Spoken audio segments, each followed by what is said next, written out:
Hola queridos amigos, nuevamente con ustedes desde Madrid para la tercera parte de este ciclo de mujeres espías famosas. Voy a hablarles hoy de la agente del Mossad Cheryl Hanin, conocida por el seudónimo de Cindy. Cindy fue la responsable de localizar e identificar al técnico nuclear israelí Mordechai Vanunu, quien había huido de Israel y en 1986 reveló al diario británico The Sunday Times fotografías que había tomado en secreto en el emplazamiento de Dimona, las que probaban que Israel poseía un programa de armas nucleares.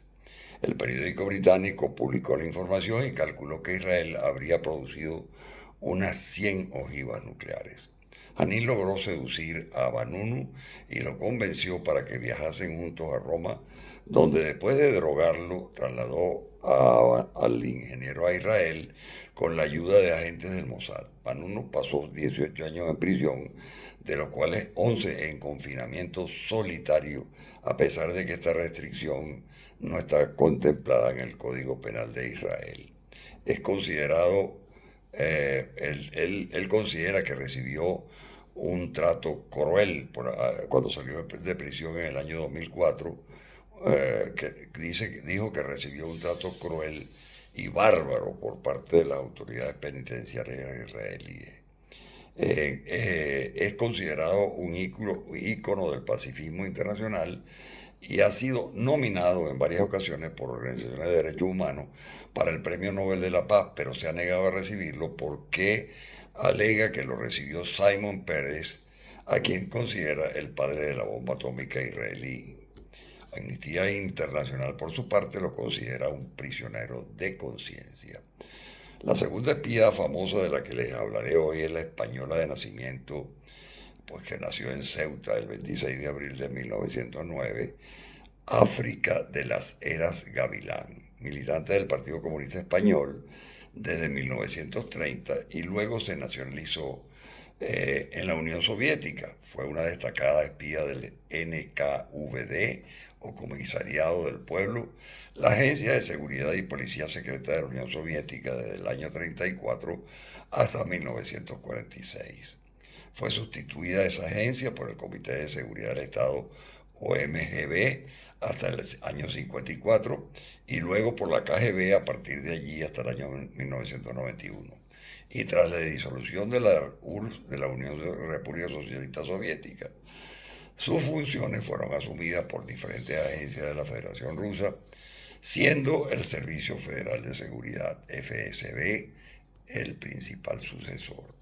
África participó activamente en la Revolución de Octubre de 1934 en Asturias, donde conoció al histórico dirigente comunista Santiago Carrillo, quien décadas más tarde se convirtió en el secretario general del PCE, el Partido Comunista Español, y también en una figura importante en la transición hacia la democracia en los años 70. África tuvo una hija con Ramón Mercader, el asesino de León Trotsky, y se desentendió de esta niña entregándola a sus abuelos, a sus abuelos maternos, a los padres de ella, para dedicarse completamente a la revolución en España. El nombre usado por ella clave en Moscú era Patria, aunque usó otros durante su estadía en París, en México, como guerrillera en la Segunda Guerra Mundial, en el Río de la Plata y nuevamente al regresar a Moscú al final de su carrera. En el año 1937 fue reclutada en España por Alexander Orlov, agente de la NKVD, y su ayudante Leonid Alexandrovich, quienes fueron los responsables soviéticos en el traslado del denominado oro de Moscú desde Madrid a la Unión Soviética, 510 toneladas de oro que el gobierno de la Segunda República, presidido por Francisco Largo Caballero, envió a Rusia, a Moscú, y lo utilizó, lo vendieron y posteriormente utilizaron el dinero para el financiamiento de la guerra civil contra Franco. Orlov, su reclutador, también planificó el asesinato de Andreu Nin, un catalán del Partido Comunista. Y en 1938 desertó a los Estados Unidos, huyendo de la purga que Joseph Stalin estaba haciendo dentro del NKVD. También advirtió a Trotsky, sin éxito, de la operación Utka para su asesinato. A África la enviaron a Moscú para su adiestramiento y la encargada de entrenarla fue Caridad Mercader, la madre del padre de su hija, quien dirigía un comando de choque junto a su amante, el agente secreto soviético Pavel Sudoplatov. La enviaron luego a Noruega para infiltrarse en la organización de León Trotsky y lo logró, y entonces la enviaron a México para que fuera secretaria de Trotsky. Allí organizó el atentado contra este y en el que participaron el pintor famosísimo mexicano David Alfaro Siqueiros y una veintena de afiliados al Partido Comunista Mexicano. Ella pasó toda la información al NKVD para que Ramón Mercader organizara el asesinato de Trotsky por orden directa de Stalin. Pero, debido a que a México había llegado Alexander Orlov, quien después de su deserción iba con destino a Estados Unidos, temiendo ser descubierta, África abandonó México como polizonte en una bodega de un barco mercante. Entre 1941 y el 44 participó en guerrillas entre las líneas alemanas en Ucrania, luego regresó a Moscú y en el 46 se instaló en París haciéndose pasar por una refugiada de la Segunda Guerra Mundial. Allí se casó en el año 48 con el escritor uruguayo Felisberto Hernández y viajó a Uruguay con instrucciones de la agencia de inteligencia soviética y con una fachada como modista para establecer contacto con personas del gobierno y del poder económico, y en el año 1950 se separó de su marido sin que éste supiera su verdadero nombre y su trabajo de espía. En el año 56 se trasladó a Buenos Aires para actuar como el enlace del designado jefe de espionaje de la KGB allí, Giovanni Antonio Bertoni, alias Valentino Marchetti Marco.